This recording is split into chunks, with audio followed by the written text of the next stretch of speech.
Hello students, matric পৰীক্ষাত অহা আৰু এটা কোৱেশ্চন লৈ আহিছো। এইটো ট্ৰাইংগল চেপ্টাৰটোৰ পৰা আনিছো মই, যিহেতু আহিবলগীয়া ইউনিট টেষ্টটোত ট্ৰাইংগল চেপ্টাৰটো আহিব। ট্ৰাইংগল চেপ্টাৰৰ পৰা লোৱা এইটো ফাৰ্ষ্ট কুৱেশ্চন। আগৰ কুৱেশ্চনবোৰত মই ট্ৰাইংগল চেপ্টাৰটো কুৱেশ্চন লোৱা নাছিলো। কুৱেশ্চনটোত কৈছে যে ABC এটা আইচোচেলছ ট্ৰাইংগল আৰু য'ত এংগল C টো 90 ডিগ্ৰী আৰু AC টো 6 সেন্টিমিটাৰ, তেতিয়াহ'লে আমি AB ফাইন কৰিব লাগে। তো জিওমেট্ৰি কোৱেশ্চন হয়। জিওমেট্ৰি কোৱেশ্চনবোৰত আমি প্ৰথমতে ডায়াগ্ৰামটো ড্ৰ কৰি ল'ব লাগিব, ৰাফ ডায়াগ্ৰামটো। আমি ফাৰ্ষ্ট ABC ট্ৰাইংগলটো আঁকি লওঁ। ৰাইট ট্ৰাইংগল আঁকিব লাগিব, মানে সমকোণী ত্ৰিভুজ আঁকিব লাগিব। ঠিক আছে। আচ্ছা, সমকোণী ত্ৰিভুজ মই এইটো কাৰণে আঁকিছো কাৰণ এংগল C টো 90 বুলি কৈছে যে, সেইকাৰণে মই সমকোণী ত্ৰিভুজ আঁকিছো। ই সমকোণী হোৱাৰ লগতে সমদ্বিবাহু ত্ৰিভুজো হয়।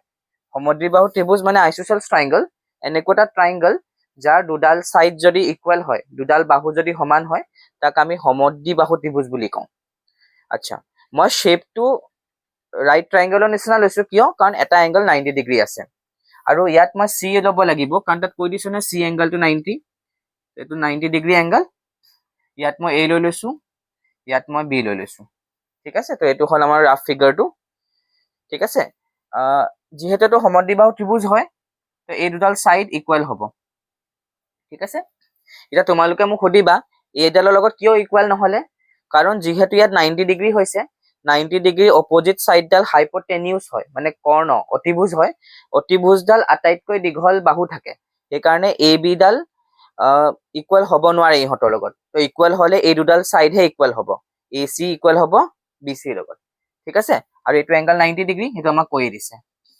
এতিয়া আমাক কি কৈছে আৰু AC টো 6 সেন্টিমিটাৰ, এইটো 6 সেন্টিমিটাৰ কৈ দিছে। এইটো যদি 6 সেন্টিমিটাৰ হয় AC টো, BC ও 6 সেন্টিমিটাৰ হ'ব, কাৰণ ABC টো এটা সমদ্বিবাহু ত্ৰিভুজ, মানে আইচোচেলছ ট্ৰাইংগল, মানে এই দুডাল সাইড ইকুৱেল হ'ব।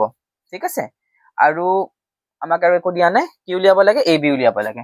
এই AB টো উলিয়াব লাগে। AB মানে হাইপোটেনিউজডাল। তো গিভেন খিনি লিখি ল'ম। গিভেন AC 6 সেন্টিমিটাৰ, AC ৰ লগত কোন ইকুৱেল হ'ব? BC ইকুৱেল হ'ব। তো BC equal to AC 6 centimetre. আমি AB ফাইন কৰিম। আচ্ছা, যিহেতু এইটো এটা সমকোণী ত্ৰিভুজ, মানে ৰাইট ট্ৰাইংগল, ৰাইট ট্ৰাইংগলত আমি পাইথাগোৰাছ থিওৰামটো এপ্লাই কৰিব পাৰো। একৰ্ডিং টু পাইথাগোৰাছ থিওৰাম, অসমীয়া লিখিবৰ কাৰণে তোমালোকে লিখিব লাগিব পাইথাগোৰাছৰ উপপাদ্য অনুসৰি। ঠিক আছে, মই অসমীয়াতে কৈ দিছো, পাইথাগোৰাছৰ উপপাদ্য অনুসৰি কি আছিলে? Hypotenuse square equal to perpendicular square plus base square. Hypotenuse square equal perpendicular square plus base square. আচ্ছা, যিটো এংগল 90 ডিগ্ৰী থাকে, তাৰ অপোজিট সাইডল কি হয়? হাইপোটেনিউজ। AB হৈ যাব আমাৰ হাইপোটেনিউজ। পাৰপেণ্ডিকুলাৰ কোনডাল হয়? AC পাৰপেণ্ডিকুলাৰ, প্লাস বেস কি হয়? BC। ঠিক আছে, বুজি পাইছা চাগে? অসমীয়াটো এনেকৈ কৰিব পাৰিবা, কোনো কথা নাই, খালি এই নামটো সলাই দিবা, পাইথাগোৰাছৰ উপপাদ্য অনুসৰি বুলি লিখিলে হৈ গ'ল। AB square equal two AC মানে কিমান দি দিছে আমাক? 6 সেন্টিমিটাৰ, প্লাস BC মানে কিমান দি দিছে? 6 সেন্টিমিটাৰ হয়, দুটা সমান যিহেতু। আচ্ছা, ইয়াক স্কোয়াৰ কৰি দিব লাগিব।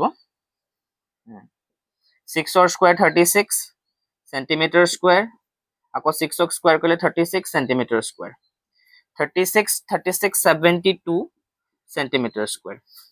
এফালে AB আছিলে স্কোয়াৰ, এতিয়া মই AB টো উলিয়াব লাগিব, হয়নে?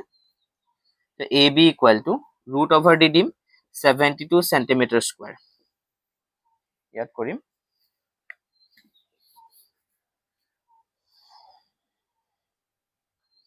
AB ইকুৱেল টু, আচ্ছা সেন্টিমিটাৰ 72 আছে না, 72 ডিভাইড কৰি লওঁ। 2 ৰে কৰিম, 2 3 যা 6, 1 তালে গ'ল, 2 6 যা 12, 2 8 3 যা, 2 9 যা, 3 3 যা। তো 72 ক আমি কেনেকৈ লিখিব পাৰো? 2 ইনটু 2 ইনটু 2 ইনটু 3 ইনটু 3। দুটা 2ৰ পৰা এটা আহিলে, দুটা সৰি দুটা 3 পৰা এটা আহিলে, ভিতৰৰ ৰুট 2 থাকি গ'ল। 2 3 যা 6 ৰুট 2, এটা আনসাৰ হ'ব আমি এ বি কিমান পামগে 6√2 সেন্টিমিটাৰ ঠিক আছে হ'ব তোমালোকে বুজি পাইছা চাগে তো 6√2 সেন্টিমিটাৰ থেংক ইউ